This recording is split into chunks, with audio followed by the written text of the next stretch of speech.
Na hizi ni nasaha za Mzee Nongwa.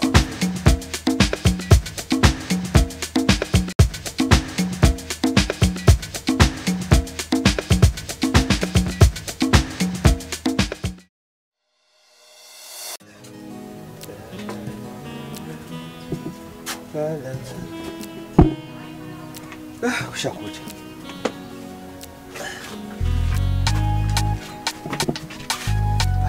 Na, hebu njoo hapa.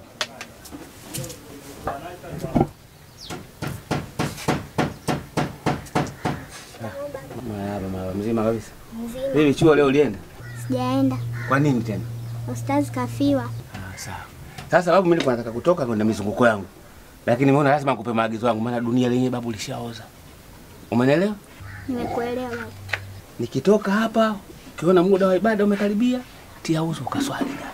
Alafu tulia ndani. Ukisikia mlango unagongwa, sio unafungua tu, chungulia mlango wenyewe huko wazi, vitobo na unaangalia. Unaangalia mtu wenyewe anaogonga. Umechungulia, umeona sura yenyewe ile mtu kama katoka kuamka, sura kama anataka kulia, kaa ndani kimya. Umeona? Kuna ubakaji. Sawa babu? Sawa baba. Na usiponisikia, nikija nyumba itakuwa prison. Naona mpaka fimbo inaanguka. Na nina hasira katika kuongea. Umeelewa? Sawa baba. Haya baba. Hodi. Karibu. Mzee Nongwa. Habari yako? Shikamoo. Mara mzima. Kwema kabisa. Ninamshukuru Mungu. Vipi? Salama kabisa. Ndio. Nilikuwa natoka tena kumekucha. Sawa. Haya, sawa. Nimetoka zangu ofisini pale. Ndio nimekuja. Afu kama sura kama inanitoka hivi baba. Mimi si bwana Shabani pale. Yule bwana mizigo pale. Basi. Nishakukumbuka. Haya, karibu mwanangu. Asante. Sasa nimesikia punda hapa nyumbani kwako. Sasa nimekuja uniazima wewe punda nikabebe. Hebu rudi hapo. Umesikia? Nimesikia mlio wa punda hapa nyumbani kwako. Kwa nataka uje uniazima wewe punda huyo. Nikabebe mizigo yangu pale nyumbani nipeleke ofisini. Hebu rudia tena, sijakuelewa. Nimesikia mlio ndani kwako wa punda, kwa nimekuja uniazima wewe punda ili nikachukulie mizigo yangu nyumbani pale nipeleke ofisini. Wewe punda umemsikia analia ndani kwangu? Nimesikia mlio humu. Sasa kwa hiyo wewe ulichokuja hapa kuazima huo mlio wa punda au kwa kuazima punda? Unaposikia mlio ndo penye punda mwenyewe. Kwa hiyo nimesikia mlio mundani na maana punda uko humu. Uniazime ili nikabebe mizigo. Sasa humu mie punda sina. Lakini kwa kuwa umesikia mlio mimi siwezi kukuini. Kwa hivyo wewe unataka mlio wa punda ili ukabebeka. Haya panda wende baba. Sasa mzee, mimi mlio unanisaidia nini sasa? Mimi nataka punda unanigia mlio. Wewe umesikia mlio kuna punda baba, mbona unielewi? Wewe kwani ndo mzee Nongo. Haya, haina shida mzee. Haina shida sana. Haya, asante. Asante. Sawa. Mtoto kasharibika maskini. Alikuwa mzuri. Bangi hizi. Alhamdulillah. Mtoto kasharibika maskini. Na! Hebu njoo kwanza hapa. Uone Mungu alivyokuwa sio mnafiki. Babu unaona? Yaani sasa hivi babu nakuambia kwamba ukimuona mtu au mlango kagonga usifungue uchungulie, yashatokea hapa.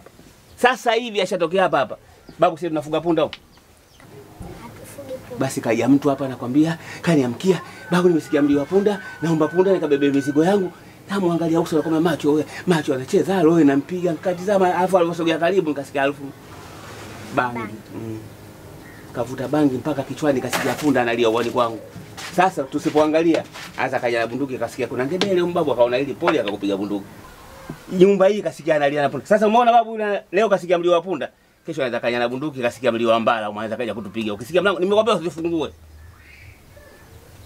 Yule mtoto kasharibika, hakuwa vile ile bangi, tusije kachanganya na vitu gani. Punda tangu lini mimi nikafa? Au walivyo unashuka Kimasai jua memangati nafuga punda. Babu, yale nilokuambia yamejitokeza. Anaweza akaja na bunduki, anaweza akasema nimeona ngedele mwanadada akakupiga bunduki. Haya, mimi naenda safari yangu. Dunia shabadilika kweli. Tunafuga punda babu wetu. Zingatia usia wangu. Mimi natoka. Allahu Akbar. Bangi hizi sijui za kuchanganya na mavi ya punda, kuchanganya na mavi. Mtu anavuta bangi mpaka anasikia uani kwangu analia punda. Mtoto alikuwa mzuri kasharibika. Shaumia baya sana. Sharibika yule.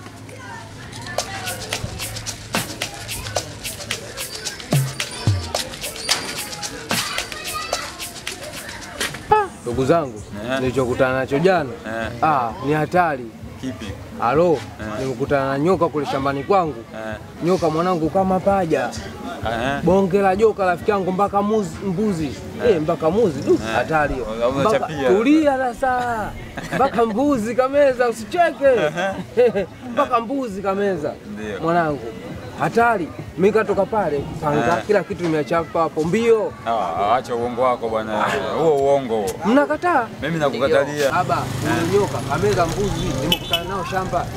Huyu mwenye wapi wewe nyoka? Shambani nimeenda shambani so kimbia huko. Hilo vumbi nimeacha. Uongo, nyoka kama paja mimi uongo siutaki. Na kwanza siamini kama kuna nyoka namna hiyo. Na mbuzi kameza. Sio kweli. Mbuzi huyo kama kuku. Shida jioni ni wabishi. Sasa hivi vijana.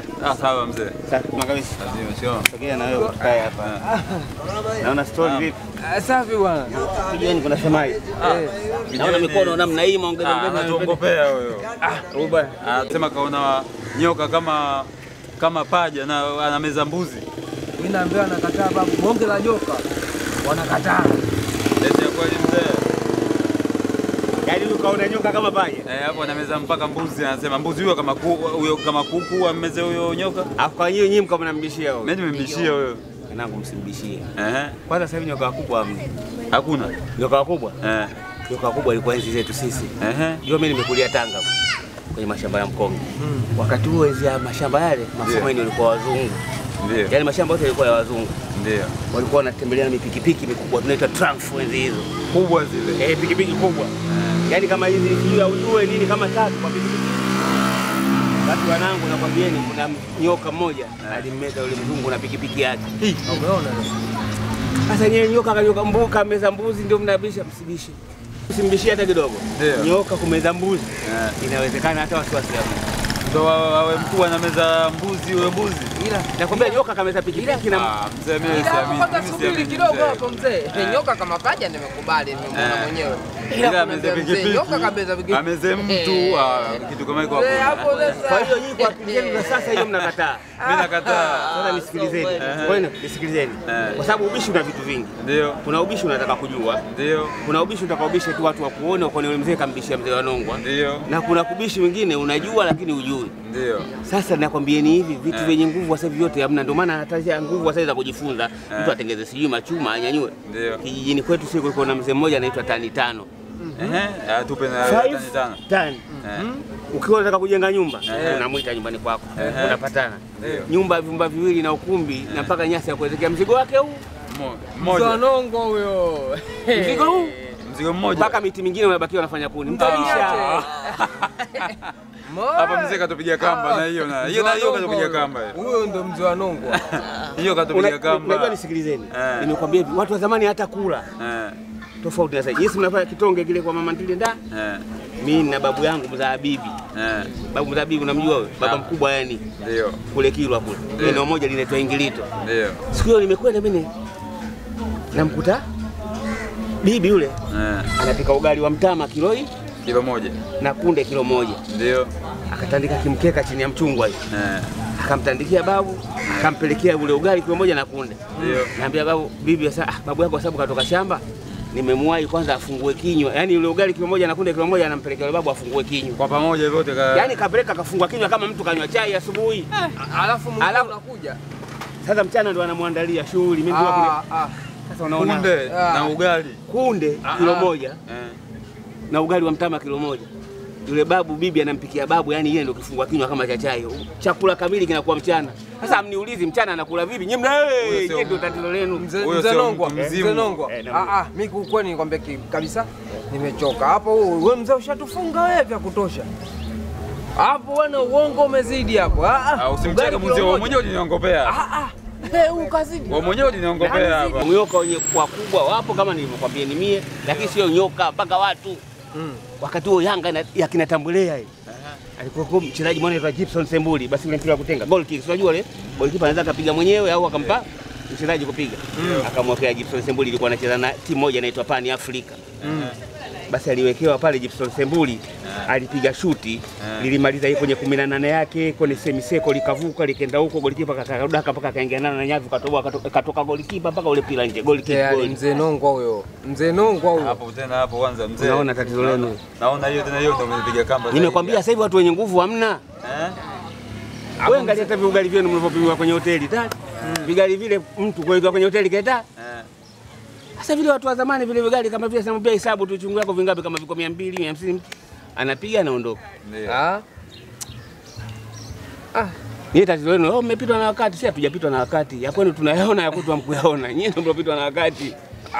Ila wewe mzee Nongwa mpitwa na wakati. Umezidi kutupiga panga mzee. Mimi si walazimishi. Kwa sababu ubishi una vitu viwili au vitatu. Kuna kubisha kutaka kujua. Na tatizo watoto wa siku hizi mnajua sana. Sasa uosela kama paka, ndio maana paka anapanda mavi mpaka leo hayaoti kwa ujinga kama huu. Bwana wewe, mzee Nongwa hapa saizi mdau, bwana sasa tuendelee story nyingine hizi bwana. Tuchukue mfano sasa unavyotongoza wewe, sasa ndio unavyotongoza watu wa zamani. Wewe mwanamke sasa unatumia muda gani kumtongoza na kumpata? Basi langu mzee sasa hivi mambo ya kidigitali. Sasa zamani hela mpelekee kwenye gunia na mwanamke hataki kama hujui maneno hapa mdomoni. Swaga. Yaani tenzi. Sijui ni kila nimekuona kwenye glasi mwanamke mpaka sijui nini hicho kadonge tumba kudonge macho njao yaoni mpaka unaona misamiati ya kutongoza zamani. Mwanamke unamuuliza sasa, wanawake wenyewe sasa hivi kuna wanawake kama TRA.